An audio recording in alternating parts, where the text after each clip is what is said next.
Bienvenidos y bienvenidas a este espacio donde no nos cansaremos de denunciar el genocidio que está cometiendo Israel contra el indefenso pueblo palestino. Exactamente igual que en 1941 los nazis hicieron contra los judíos. Estas son cosas que pasan todos los días desde 1884.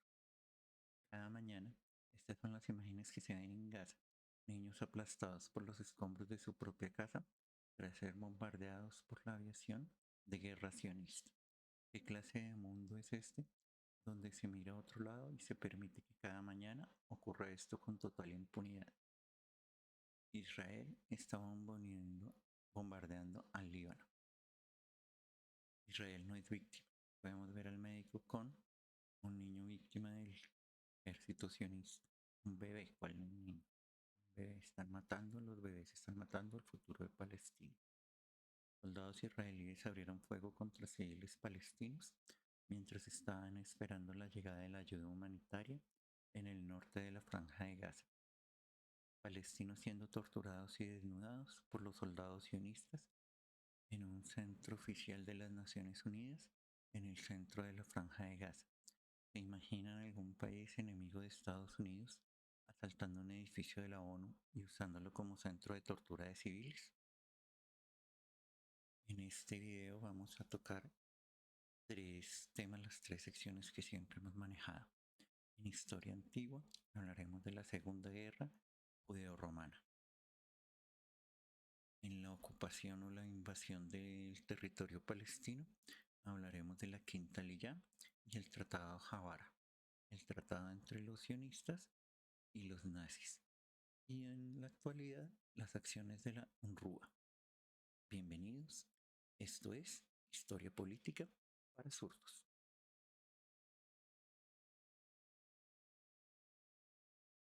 Sabe o que está acontecendo na faixa de Gaza com o povo palestino?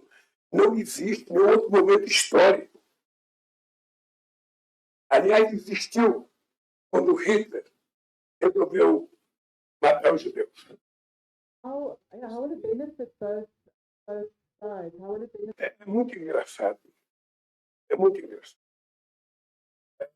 Quando eu vejo o Mundo Rico anunciar que está parando de dar contribuição para a questão humanitária aos palestinos, eu fico imaginando qual é o tamanho da consciência política dessa gente e qual é o tamanho do coração solidário dessa gente, que não está vendo que na faixa de Gaza não está acontecendo uma guerra, um genocídio.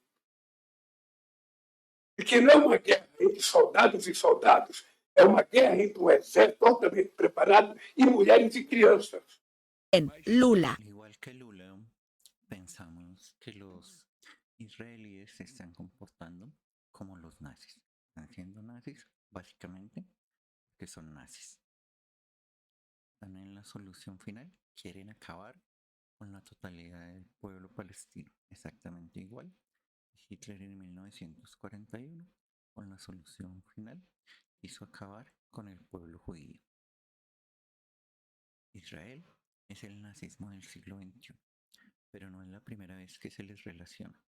De hecho, nazis y sionistas se encontraron desde el ascenso del partido de Hitler al poder. De hecho, muchos sionistas colaboraron en él. Aquí vemos grupos de palestinos llegando, de judíos alemanes llegando a Palestina con la cruz gamada y los símbolos del Tercer Reich. ¿Por qué? Porque tenían el mismo objetivo: sacar a los sionistas, sacar a los judíos de Alemania, de Europa. El acuerdo se llama el Acuerdo de Javara. Podemos ver que no hay ninguna diferencia entre lo que sucede hoy, que es la imagen de la izquierda, lo que llaman autodefensa los israelíes con la complicidad de Estados Unidos, con lo que también llamaban los alemanes, los nazis, autodefensa contra los judíos, a quienes culpaban de la derrota de la Primera Guerra Mundial, con la complicidad del resto de Europa. Recuerden que la Segunda Guerra no estalló por el exterminio de los judíos, sino por la ocupación de los eslavos polacos. El Acuerdo Javara fue firmado el 25 de agosto del 33, tres meses de conversaciones por la Federación Sionista de Alemania. Declarar otra cosa es importantísima, y es que al tomar todos los poderes Hitler, el de canciller, el de presidente, el de jefe de Estado, prohibió todas las asociaciones, todos los partidos políticos, a excepción de la Federación Sionista de Alemania, que seguía vendiendo su periódico y organizando a los judíos. El Banco Leumi, bajo las órdenes de la Agencia Judía para Israel, una agencia ejecutiva oficial en la entonces Palestina. Recordemos que el Banco Leumi, hemos hablado desde el primer video de esta saga, de esta lista, donde las familias más ricas de Europa, todas judías, depositaban o financiaban los recursos necesarios para la invasión de Palestina. Y las autoridades de la Alemania nazi. El acuerdo pretendía ayudar a facilitar la emigración de los judíos alemanes, al principio los más ricos a Palestina, y al mismo tiempo beneficiar a las empresas alemanas. Que nos hagamos una idea de la cantidad de dinero que había que tener, eran 1000 libras por persona. Si vemos la maravillosa película Belfast en los 70s, principios de los 80s, esa familia de clase media irlandesa se quejaba porque no podía pagar las 10 libras mensuales de impuesto que les cobraba el gobierno. Y aquí en el 33 había que tener 1000 libras por persona para emigrar a Palestina. El pacto de colaboración entre las autoridades nazis y la principal organización sionista mundial comprometía a los segundos a colaborar con los nazis, cosa que hicieron a gran escala, a cambio de permitir la salida del país de algunos judíos, siempre que fuera con destino a Palestina. Los judíos compraban los bienes de exportación fabricados en Alemania que se transferían a Palestina. Aproximadamente 60.000 judíos emigraron a Palestina bajo este acuerdo, llevándose con ellos 100 millones de dólares, unos 2.000 millones de ahora. El principal proponente del acuerdo de Javara fue Haim Arlosov, sionista ucraniano conocido por expresar la idea de una revuelta judía para apoderarse por la fuerza de los territorios destinados al futuro Estado judío.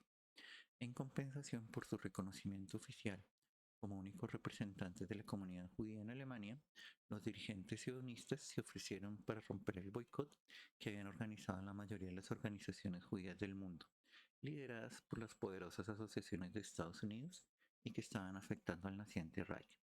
En compensación por su reconocimiento oficial como únicos representantes de la comunidad judía, rompían esto. Y no solo eso hacían. Aquí tenemos el dinero que se manejaba. Monedas acuñadas que tenían en una cara la estrella de David y en la otra la cruz gamada. La Organización Sionista Mundial recibió permiso de Hitler para organizar en su territorio, en Alemania, alrededor de 40 centros de adiestramiento profesional militar, además de futuros colonos de Palestina, que podemos ver la Organización Sionista Betar desfilando en Alemania en 1934. Y se organizaban los paramilitares que fortalecerían el exterminio del pueblo palestino.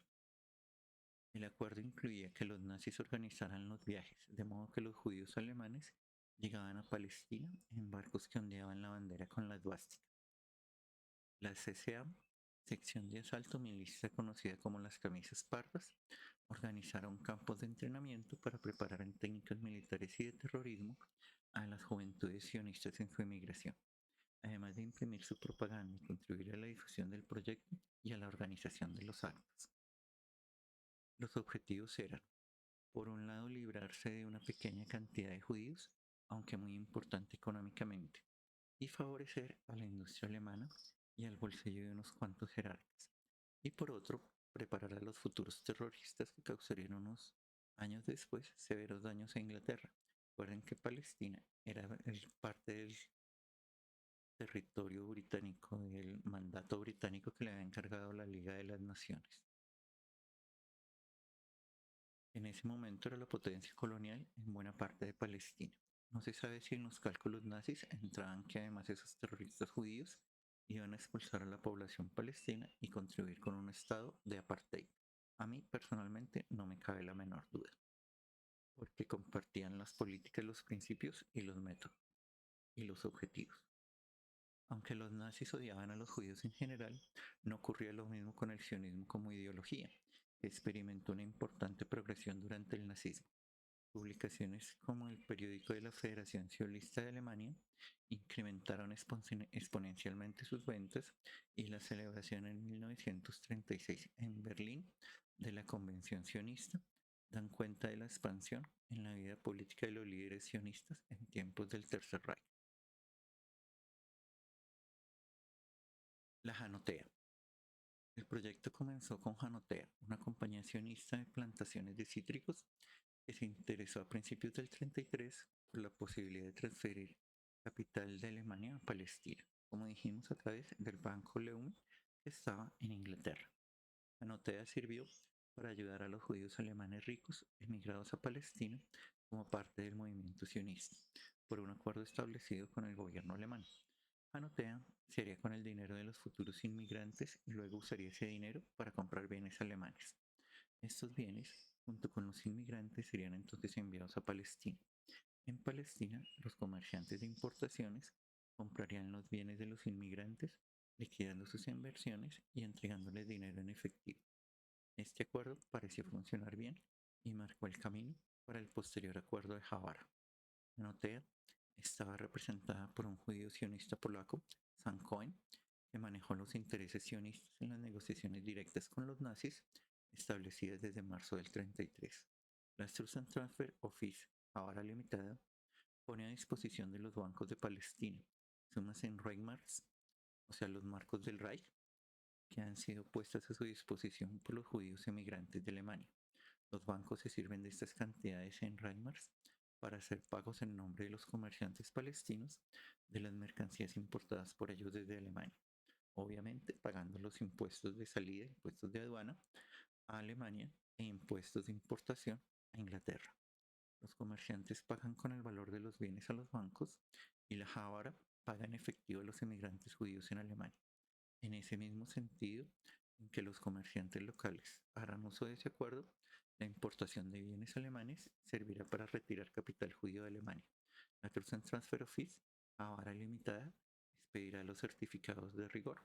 Los vemos una imagen de ese certificado para el retiro del dinero en Palestina. El 7 de octubre es el colapso del statu quo y el carácter insostenible de una situación que habíamos querido olvidar.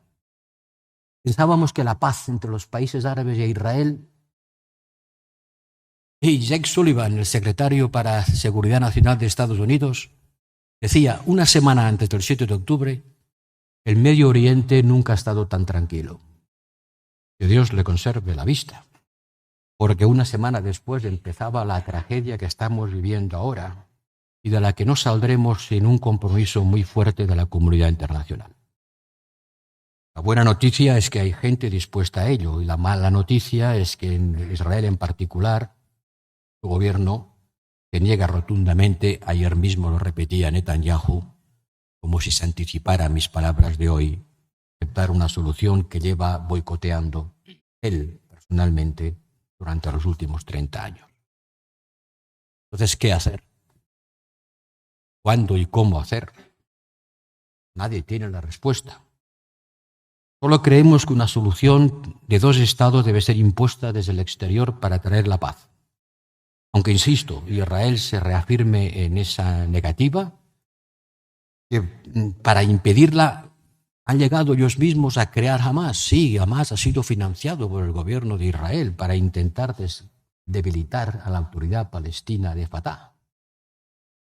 Pero hasta Borrell, que siempre ha sido un validador del régimen sionista de Israel y responsable de la política exterior de la Unión Europea, se da cuenta del genocidio que está cometiendo el pueblo de Israel también, que cuenta con todo el apoyo de la gente Netanyahu.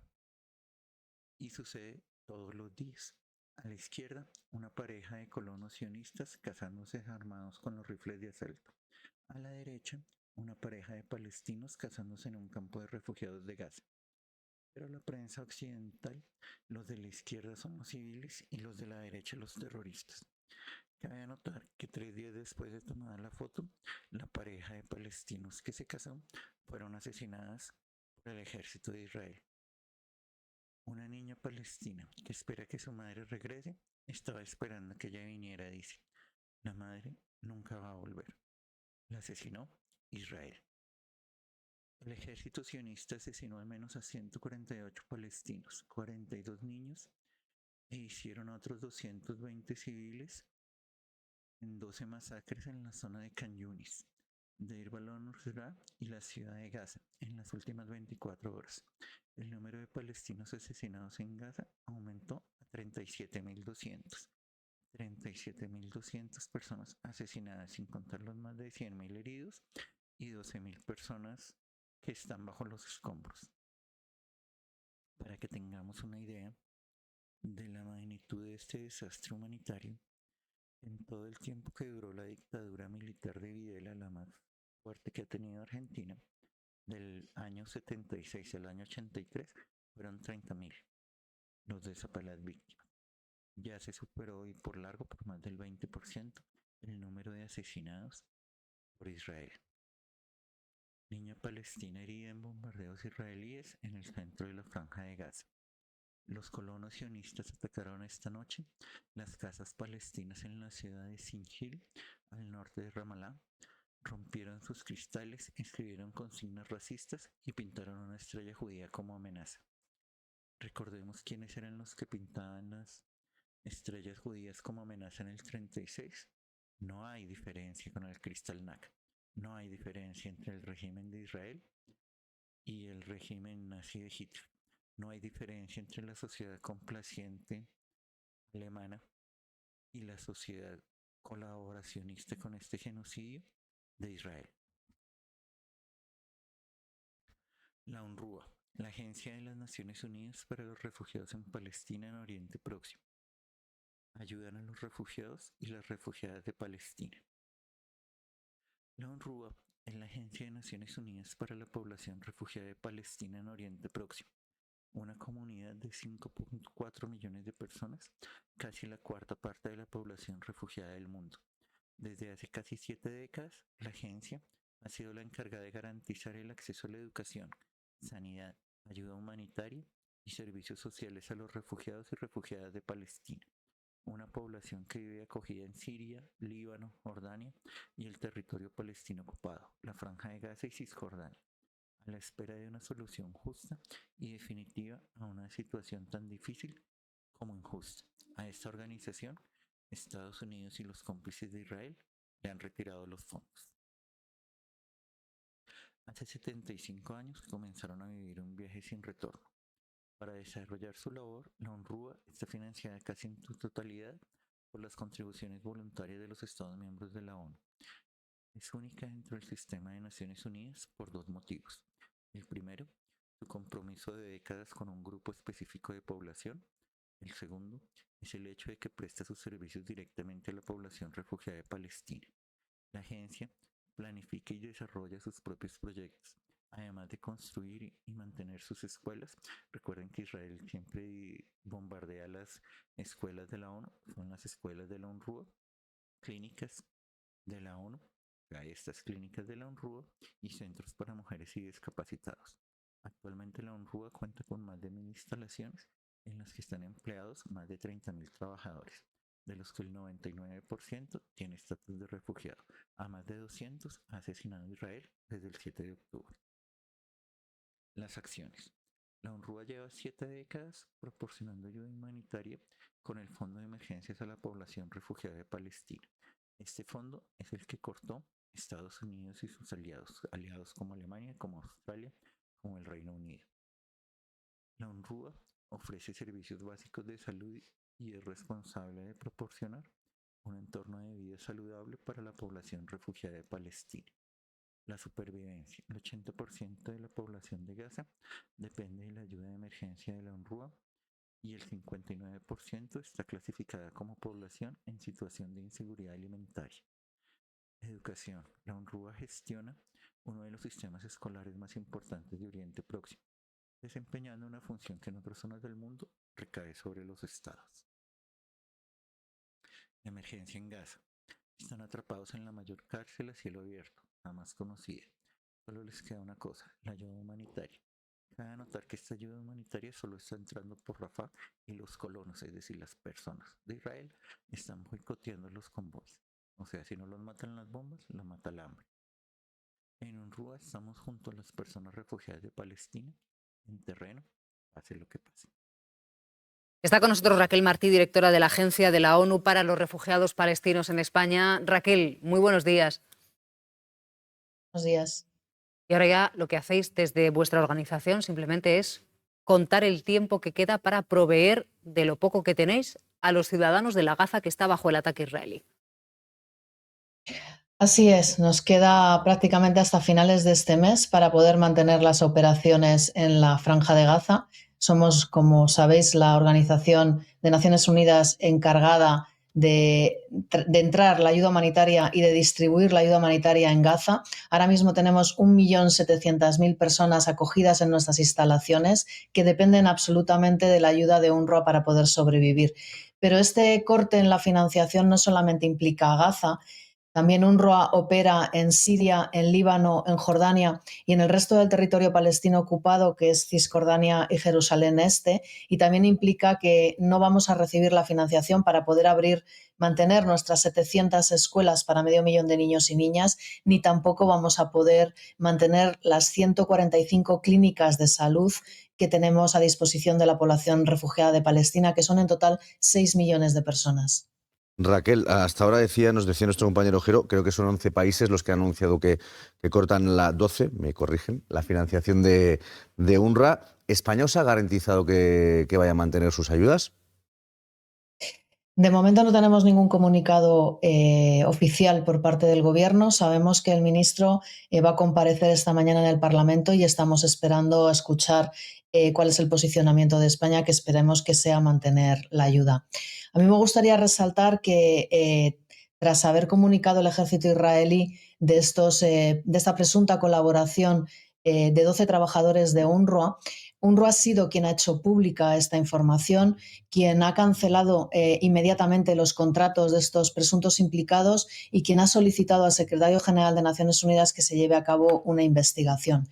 Tengo que decir que operamos en un contexto de alto riesgo, como es Gaza, con un gobierno de facto considerado terrorista por Estados Unidos y la Unión Europea, en un territorio con diferentes grupos armados, y para evitar este tipo de riesgos y ser transparentes, UNRWA comparte los nombres de todo el personal de Gaza y de Cisjordania con Israel y en el resto de los países con los gobiernos anfitriones. Y UNRWA nunca ha recibido ninguna indicación de las autoridades israelíes de participación alguna de estas personas en grupos armados.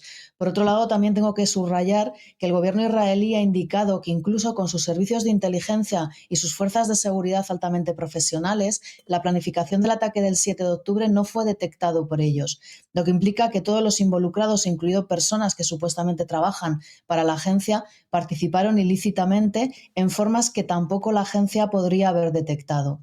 En definitiva, no se está investigando a UNRWA, se está investigando a 12 trabajadores que presuntamente han colaborado en los ataques del 7 de octubre. Y me gustaría dejar claro que es absolutamente irresponsable cortar la ayuda a UNRWA en un conflicto armado, cuando la Corte Internacional de Justicia lo que ha ordenado es aumentar la ayuda humanitaria a Gaza para prevenir un posible genocidio. Y ahora mismo, al ser la agencia más grande de la que depende la totalidad de la población de Gaza, es, como digo, absolutamente una decisión nefasta para la población que les está condenando a morir de hambre. Hemos estado siguiendo esta noticia y el retiro de fondos por parte de varios países, al menos 12, como mencionábamos, a la ayuda de Gaza. Y tenemos que comenzar hablando con usted como representante de UNRWA sobre el retiro de fondos a la organización por dichas acusaciones por parte del gobierno de Israel, específicamente por parte de Benjamín Netanyahu, que aseguraba que jamás se había infiltrado dentro de los voluntarios de UNRWA en Gaza. Se habían mencionado más de 12. ¿Cuál es la respuesta por parte de UNRWA ante estas acusaciones y qué acciones tomaron? Bien, pues cuando el momento en el que el gobierno israelí se pone en contacto con nuestro comisionado general y le informa que 12 trabajadores de UNRWA presuntamente han participado en los ataques del 7 de octubre, nuestro comisionado general ordena abrir una investigación interna para determinar si estas personas efectivamente trabajan en nuestra organización, y lo que se concluye es que 9 de ellas trabajan en UNRWA y se cancelan inmediatamente sus contratos. 2 personas están muertas y ya no están en nuestros registros, y una persona no ha podido ser identificada. Israel no ha proporcionado las pruebas que les han llevado a afirmar que 12 trabajadores de UNRWA participaron en estos ataques. Y así, Israel y sus cómplices liderados por Estados Unidos quieren exterminar lo que queda del pueblo palestino, exactamente igual como los cómplices que tuvo Hitler en la persecución a los judíos, cómplices como la Francia de Vichy, como Austria, como Rumania, como Hungría, como Italia, como Grecia. Todos los días pasa esto en Palestina. Nos fallaste. ¿Dónde está la humanidad? ¿Cuántos de nosotros tenemos que morir? El doctor Ahmed Al-Maghrib describe la dolorosa experiencia de estar bajo el asedio de la ocupación israelí en el hospital Nasser. Israel comete una nueva masacre. Tras bombardear una zona residencial en el centro de la franja de Gaza, varios palestinos heridos, la mayoría niños. Una niña palestina resultó herida cuando el ejército sionista bombardeó un edificio residencial en Deir al-Balá, en el centro de la franja de Gaza, en las últimas horas. La niña estaba en pijama y dormida en su cama cuando los sionistas le tiraron explosivos sobre la cabeza. Soldados israelíes se toman selfies en la frontera de la franja de Gaza. Esto no es una guerra, es un genocidio. Soldados sionistas asaltan las casas palestinas en la ciudad de Gaza, escriben en sus paredes que arda tu pueblo y disparan con sus pistolas para destrozar la vivienda. Saquear y destrozar casas civiles palestinas es lo que llaman en Occidente, sobre todo en Estados Unidos y en Europa, el derecho a defenderse. La quinta alia, la alia patrocinada por Hitler. Patrocinada por los nazis, el inicio, o la fortaleza más bien, la industrialización de la limpieza étnica de Palestina. En los 8 años comprendidos entre el 32, en que el Partido Nacionalista Alemán obtuvo el 37.4% de los votos y se convirtió en la primera fuerza política del Reich alemán, y 1939, en que Hitler desencadena por fin la Segunda Guerra Mundial, del 39 al 45, la amenaza directa del nazismo empujó hacia Palestina a 200.000 judíos centroeuropeos, alemanes, austríacos, checos, que sin ese peligro y sin las restricciones crecientes a la emigración hacia América, jamás habrían ido a establecerse allá abajo. Fueron ellos quienes transformaron la precedente comunidad pionera judeo-palestina en una sociedad de perfil completamente occidental, con sus clases medias, sus profesionales cualificados e incluso su incipiente burguesía. Fueron ellos quienes convirtieron dicha sociedad de unos 450.000 miembros en el 39, el 29% de la población total, en el embrión de un Estado.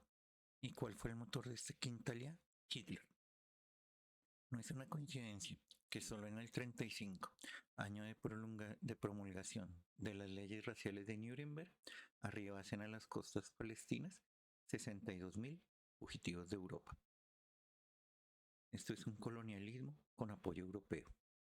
Como era inevitable, la espectacular consolidación demográfica y económica del proyecto sionista desencadenó el miedo y la hostilidad de la comunidad árabe palestina, que aclaremos y recordemos que estos judíos alemanes que llegaban a Palestina ya tenían el entrenamiento militar recibido por los nazis, y nutrió una escalada de disturbios y violencias intercomunitarias que iba a culminar con la Gran Revuelta Árabe de 1936 para convertirse en algo crónico. La potencia mandataria, la Gran Bretaña, intentó por medio de comisiones, planes y conferencias propiciar una conciliación imposible, y luego, cada vez más inquieta ante la cólera creciente de un mundo árabe cuyo apoyo frente a Hitler no le convenía enajenarse, decidió dar un vuelco a su política en Palestina. El Libro Blanco británico de mayo del 39 cerraba las puertas del territorio a nuevos inmigrantes judíos, 4 meses antes de que el Führer nazi convirtiese el continente europeo en una ratonera mortal para 8,5 millones de habitantes judíos. Aquí debemos anotar 2 cosas. Israel siempre habla de la declaración Balfour como su carta de existencia, como su razón de ser legal del Estado de Israel, pero omiten este documento también más importante aún, porque no es una simple carta, ¿sí?, como en la declaración Balfour, sino es un documento legal del gobierno de su majestad que impedía la migración judía a Palestina. El 17 de mayo del 39 fue publicado en Gran Bretaña el tercer libro blanco, aprobado por la Cámara de Representantes y cuyo nombre oficial era la Declaración de Política Palestina, o sea, un documento salido del Parlamento británico, no una simple carta como la es la Declaración Balfour. El texto, también conocido como el Libro Blanco de MacDonald, por ser el ministro colonial británico, tenía el propósito de establecer un Estado para todos los residentes judíos y árabes, y restringir severamente la inmigración de judíos y la compra de tierra en Israel. Había concluido la sangrienta rebelión árabe del 36 al 39 y tras el fracaso de la conferencia de la mesa redonda entre árabes, judíos y británicos, Gran Bretaña decidió alejarse definitivamente de sus compromisos asumidos por la Declaración Balfour y de la propuesta de una partición territorial recomendada por la Comisión Pell del 37. En su lugar, decidió explícitamente adoptar una postura pro-árabe y publicar un nuevo libro blanco, que significaba para el Yishuv un problema demoledor para sus aspiraciones nacionales, y era visto como una tradición de los británicos. El primer punto saliente del libro blanco sostenía que la tierra de Israel no puede pertenecer a árabes o a judíos. Por lo tanto, en Palestina se establecerá un Estado binacional dentro de los 10 años posteriores a la publicación del libro, para los residentes árabes y judíos de la tierra. Ambas comunidades compartirán el gobierno de tal manera que se preservarán los intereses vitales de ambas partes y el establecimiento del Estado estará condicionado a la aprobación de la Liga de las Naciones. Recuerden que la Liga de las Naciones es tan inútil o fue tan inútil como su sucesora, la Organización de las Naciones Unidas. Estaba siempre de rodillas, como la ONU, a las potencias reinantes, Estados Unidos y el Reino Unido. El segundo punto definía la cuota de inmigración judía. En los próximos 5 años, esta será de 75,000 personas. Se permitirá la inmigración de 10,000 judíos cada año y para resolver el problema de los refugiados judíos se autoriza la inmigración de 25,000 en carácter de refugiados, hasta llegar a un total de 75,000. Luego, no se permitirá más la inmigración judía a menos que los árabes estén de acuerdo. De acuerdo con las restricciones migratorias impuestas en el Estado propuesto, los árabes constituirán 2/3 de la población y los judíos solo 1/3. Finalmente, el documento fijaba la compra de tierras por parte de judíos. Esta se limitará hasta el 5% del área total de Israel.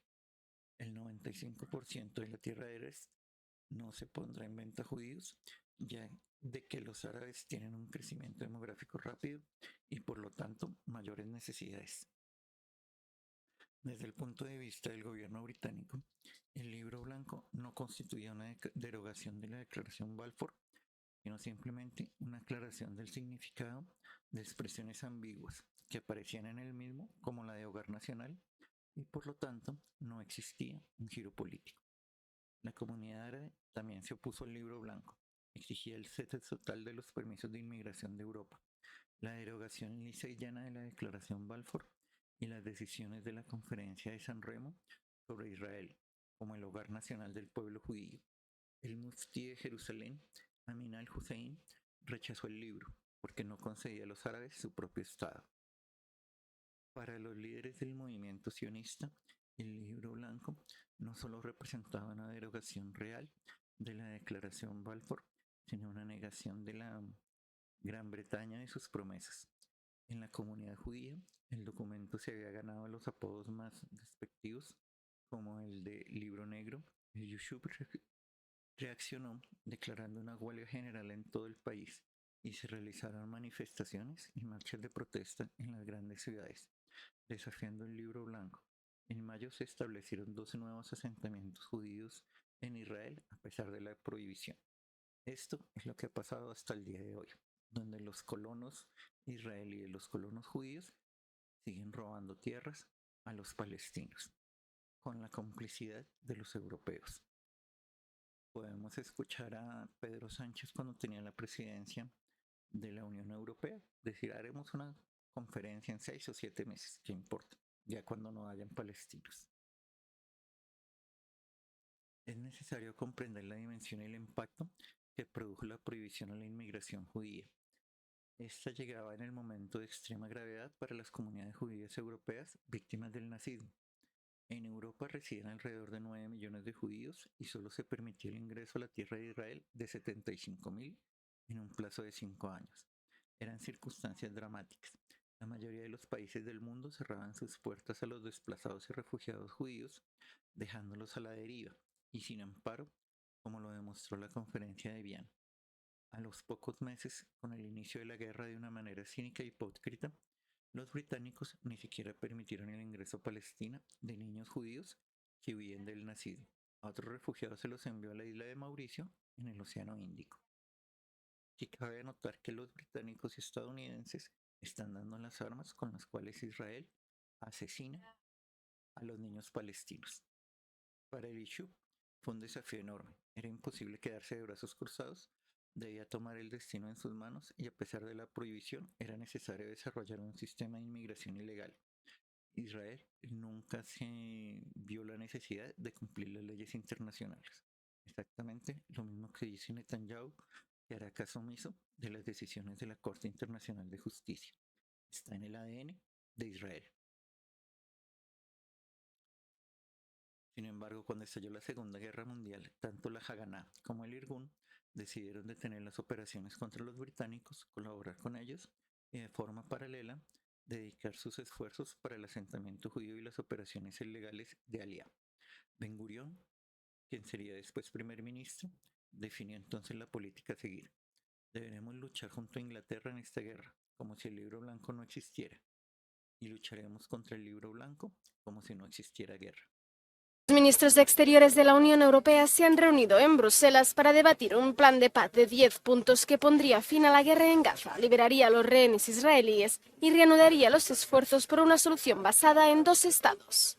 En el encuentro han participado los ministros de la Autoridad Nacional Palestina e Israel, aunque por separado, así como los ministros de Exteriores de Jordania, Egipto y Arabia Saudí. Sin embargo, la reunión ha avanzado hacia terrenos inesperados cuando el ministro Katz ha mostrado a sus homólogos un vídeo de 2017 de una isla artificial frente a la costa de Gaza, cuyo propósito no estaba claro. El jefe de política exterior de la Unión Europea, Josep Borrell, ha dicho que el ministro israelí podría haber dedicado su tiempo a debatir la crisis humanitaria en Gaza. El ministro israelí nos ha explicado sus proyectos de islas artificiales enfrente de la costa de Gaza y de conexiones ferroviarias con la India, fundamentalmente, que además parece ser que ya las había imaginado hace 7 años. O sea que no tenía mucho que ver con la discusión que nos preocupaba. Pero que los Estados miembros le han dicho todo, sí, desde luego, que ellos entienden que la solución para una paz permanente y duradera que garantice la seguridad de Israel, no solo con medios militares, sino por convivencia con sus vecinos, pasa por la creación de un Estado palestino. Y por si hubiera dudas, Israel quiere aplicar la solución final, la misma que Hitler quiso aplicar a los judíos desde 1941. Confiesan la intención de llevarlos a una isla artificial, a una isla que sería la prisión, y para poderla bombardear y exterminar fácilmente. Todos los días en Palestina. Hospital Al-Shifa, el más grande de Gaza, no es una guerra, es un genocidio. Vemos las tumbas a cielo abierto que hubo que poner en el hospital. No es una película zombie de ficción, es la población palestina hambrienta asaltando los camiones que llevan apenas unos sacos de harina al sur de Gaza. Gaza se ha convertido en el lugar con más hambre del planeta, con más de 500.000 personas pasando hambruna extrema. Israel. El despreciable individuo y funcionario del Mossad. Recordemos que el Mossad es el servicio de inteligencia israelí que no cumple ninguna ley en el mundo. Rami Igre dijo a Can TV que todos los mayores de 4 años, escúchese bien, mayores de 4 años en Gaza son partidarios de Hamas y merecen ser sometidos al castigo colectivo que impide entregar alimentos, medicinas y ayuda humanitaria a los palestinos. Y a los menores de 4 años les envían bombas. Es la destrucción de una población civil que no tiene ejército ni fuerzas armadas. Es un genocidio, exactamente igual que el que cometió Hitler contra los judíos. Segunda Guerra Judeo-Romana. Aquí vale la pena aclarar una división histórica o dos versiones históricas en las cuales por la cercanía de la Segunda y la Tercera Guerra muchos historiadores la miran como uno sola, pero teniendo en cuenta que sus protagonistas son diferentes, conviene separarlas. Esta imagen corresponde a la primera del arco de Tito, en el cual se ven los romanos llevando el menorá del templo. Era común en las victorias romanas tomar los dioses de los pueblos vencidos. Como los judíos no tenían dios, pues no tenían figura de dios. Se llevaron el menorá. También conocida esta segunda guerra como la Guerra de Quitos, del 115 al 117 después de Cristo. En el año 115, el ejército romano comenzó su ofensiva contra los partos, logrando conquistar Mesopotamia, incluidas las ciudades de Babilonia y Susa, sedes de grandes academias judías. Las colonias judías de estas ciudades, conocedoras de las persecuciones que sus sabios sufrían en Judea y que vivían en un marco de libertad religiosa desde hacía 600 años, combatieron encarnizadamente contra las legiones romanas y apoyaron a los partos. Las comunidades griegas de Cirenaica, Libia y Chipre atacaron los barrios judíos, excusándose con el apoyo que estos daban a los partos. Judíos en Cirenaica, en Libia y en el norte de África eran bastantes. Recordemos Simón el Cirineo, el que ayudó a Jesús a llevar la cruz, era originario, o su familia era originaria, de la Cirenaica. Este ataque llevó a las comunidades judías a la organización de su autodefensa y contraataque. El historiador romano Dion Casio no menciona las causas del origen de la revuelta, mientras que el historiador eclesiástico Eusebio de Cesarea dice: los judíos dominados por un espíritu de rebelión se levantaron contra sus conciudadanos griegos. El objetivo del Imperio Romano era llegar a la India. En Cirene y Egipto, los judíos de Cirene, capital de la provincia romana de Cirenaica, liderados por un tal Lucas, Dion Casio lo denomina Andreas, probablemente por su nombre romano, atacaron los barrios griegos, destruyendo numerosos templos dedicados a dioses paganos como Júpiter, Apolo, Artemisa e Isis, así como edificios que simbolizaban el poder romano.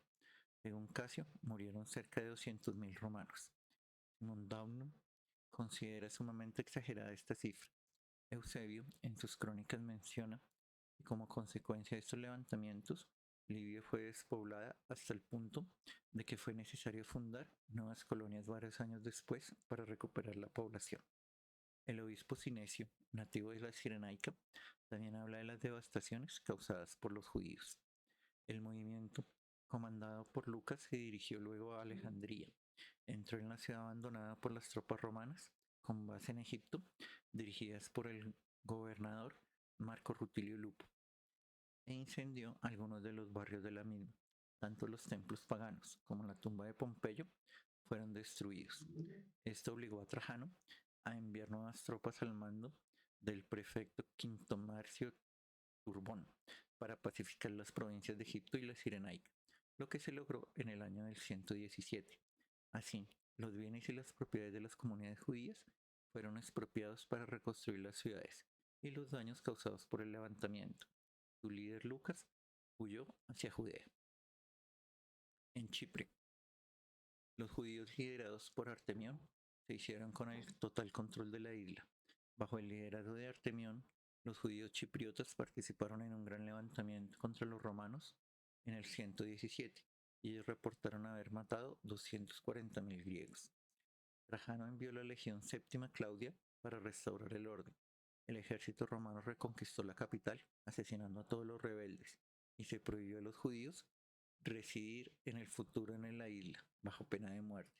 Incluso los supervivientes de naufragios, si eran encontrados en la playa, eran ejecutados. En Mesopotamia, una nueva revuelta se levantó en la Mesopotamia recién conquistada. Mientras Trajano luchaba contra los partos en el Golfo Pérsico, Trajano reconquistó Nisibis, que es en Turquía, Edesa y Seleucia, que es un suburbio en Bagdad. En cada una de estas ciudades había antiguas e importantes comunidades judías. Tras sofocar la rebelión, Trajano quedó inquieto con la situación y envió al general Lucio Quieto para eliminar a todos los sospechosos judíos en Chipre, Siria y Mesopotamia, nombrándolo luego gobernador de la provincia de Judea. El final de la rebelión. La insurrección de los judíos durante los últimos años de Trajano no había sido totalmente suprimida cuando Adriano asume el mando como emperador en el 118. Los disturbios, que empezaron en el norte de África y en Mesopotamia, llegaron a Judea.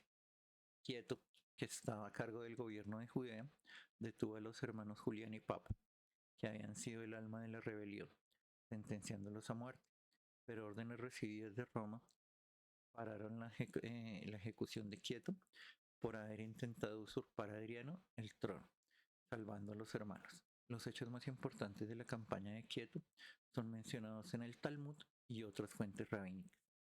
El nombramiento de Adriano como emperador y las promesas realizadas por él de permitir la reconstrucción del Templo de Jerusalén trajo un breve lapso de tranquilidad a la región. Pero luego, el cambio de pensamiento por la influencia del entorno griego y la decisión de fundar una ciudad romana en el sitio de Jerusalén llevó a que se reanudaran los disturbios, lo cual motivó el traslado de la Legión Sexta de Ferrata al lugar, culminando 15 años después en la Tercera Guerra Judeo-Romana, la rebelión de Bar Kokhba, el hijo de la estrella, de la cual ya habíamos hablado en videos anteriores. Todos los días pasa en Palestina. Según la Oficina de Derechos Humanos de la ONU, el ejército de Israel desaparece mujeres y niñas, las condena a tratos inhumanos, las graban desnudas y suben los videos a internet, las agreden sexualmente, las meten en jaulas y las dejan al frío y al agua, y las asesinan incluso cuando tienen trapos blancos en señal de rendición. Malditos sionistas que son iguales a los nazis. Si esto no le abre los ojos a la comunidad internacional, no sé qué lo hará. Comunicado del Alto Comisionado para los Derechos Humanos de la Organización de las Naciones Unidas. Según la información recibida, mujeres y niñas palestinas han sido ejecutadas arbitrariamente en Gaza, a menudo junto con miembros de sus familias, incluidos sus hijos. Estamos consternados por los informes sobre ataques deliberados y ejecuciones extrajudiciales de mujeres y niños palestinos en lugares donde buscaron refugio o mientras huían. Según los informes, algunos de ellos sostenían trozos de tela blanca cuando fueron asesinados por el ejército israelí o sus fuerzas afiliadas, dijeron los expertos. Nos preocupan especialmente los informes de que mujeres y niñas palestinas detenidas también han sido sometidas a múltiples formas de agresión sexual, como ser desnudadas y registradas por oficiales varones del ejército israelí. Según los informes, al menos 2 detenidas palestinas fueron violadas, mientras que otras fueron amenazadas con violación y violencia sexual, dijeron los expertos. También señalaron que, según informes, el ejército israelí también tomó fotografías de mujeres detenidas en circunstancias degradantes y las subió a internet. Los expertos expresaron su preocupación por el hecho de que, según informes, un número desconocido de mujeres y niños palestinos, incluidas niñas, hayan desaparecido tras entrar en contacto con el ejército israelí en Gaza.